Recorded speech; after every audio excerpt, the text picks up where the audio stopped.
the Chronicles and Soul expansion. I've been doing this series off and on for a couple of weeks. I did stop for a second just because I kind of got off track. But, of course, I maintain my studies. I've been looking into Carl Jung. I've been listening to guys like Stefan Molyneux, Jesse Lee Peterson, Larry Elder, Ravi Zacharias. Just getting back on my Christian conservative thing, you know? And also kind of trying to delve inward. There's an app on the in the Apple Store, a Bible app. It's called YouVersion. You might want to pick that up. You go ahead and download that to your phone. Very useful. It not only has all the versions of the Bible, audio versions of the Bible, it also has Bible plans that you can take a look at and just kind of allow those things to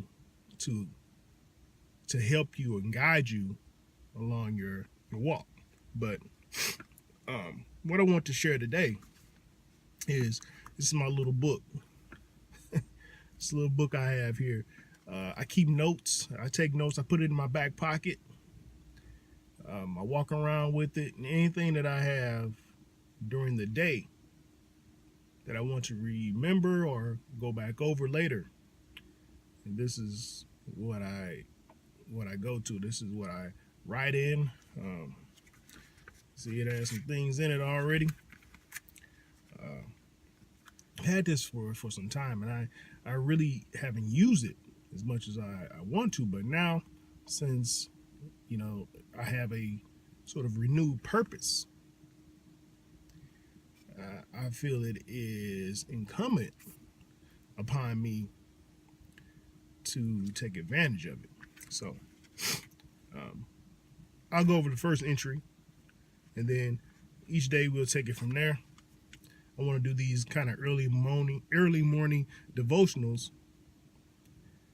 to really get a sense of where I'm going, and I'm able to look back on these records and really reflect upon what I'm talking about and see the progress I'm making. So this entry says,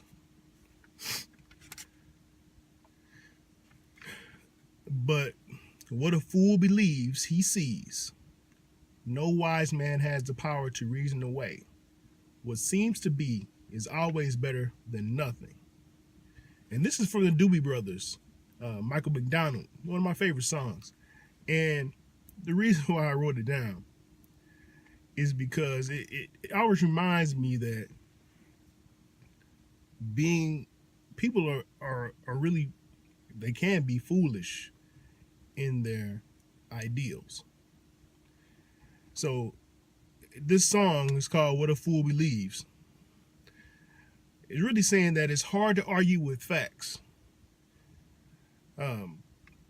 It's hard to argue facts with a person that's truly convinced that his tiny world is representative of the experience of the whole of humanity. So in this song, this guy's trying to convince this girl that he's in love with her, or tell her that he loves her, and this is something that she's never experienced. So they are at odds. Like, he's up here and she's way over here. It's kind of hard to greet somebody in there, in a place where you want to speak and understand one another and converse when you're in two different realities. And no matter what, you're fooling yourself if you think you're going to convince someone to believe you when they have no point of reference for what you're speaking on.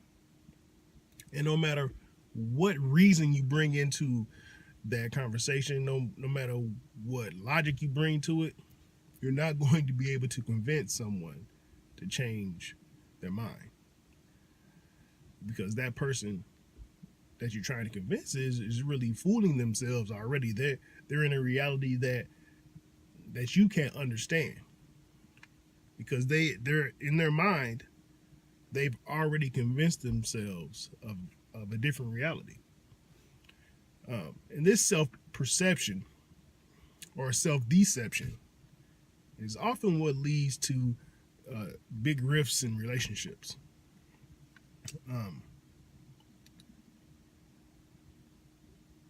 And when it says what seems to be is always better than nothing, it just means that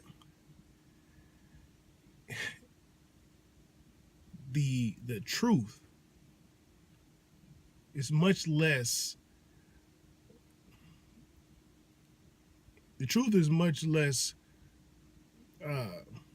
satisfying than this dream that's been concocted.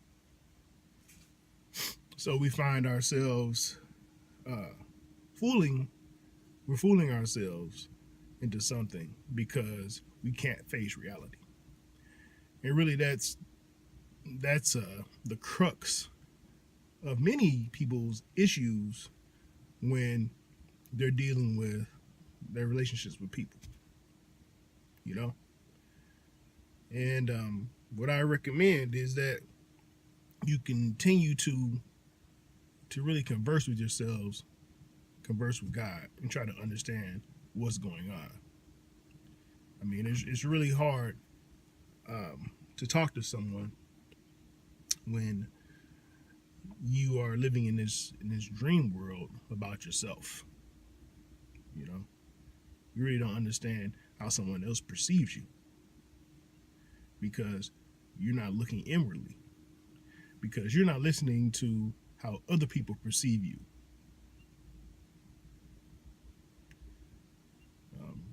And I've been a victim of that myself, especially in the job place, especially at work, you know. So anyway, I hope this has helped you. It definitely has helped me. I'll be, of course, looking into more things and really kind of talking about how these things have helped me on my walk. All right. So if you like this video, please hit the like button, share, subscribe. Other than that, you can find me on Twitter at The Soul Expands. I am also on Instagram at Soul Expands. Or you can check out my website, where there's a lot of my artwork and a few blog posts are. It's thesoulexpands.com. Take it easy.